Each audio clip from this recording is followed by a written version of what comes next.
তো আল্লাহ বললেন, আফালা ইয়ানজুরুনা ইলাল ইবলি কাইফা খুলিকাত, উটকে কিভাবে আমি তৈরি করলাম এটা একটু দেখতে পারে না ওরা? আরে উটের দিকে তাকালেই তো ওরা উটের মালিক আমি আল্লাহরে খুঁজে পাবে।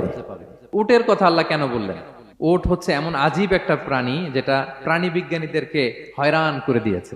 আল্লাহু আকবার, আপনি অবাক হবেন উটের যে ফিচার আল্লাহ তাআলা দিয়েছেন।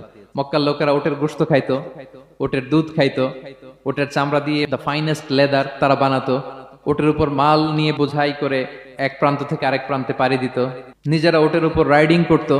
এবং উট হচ্ছে এমন প্রাণী যেটা একসাথে 1 মাস না খেয়ে বেঁচে থাকতে পারে। 1 মাস পানিও খাওয়া লাগবে না, খাবারও খাওয়া লাগবে না।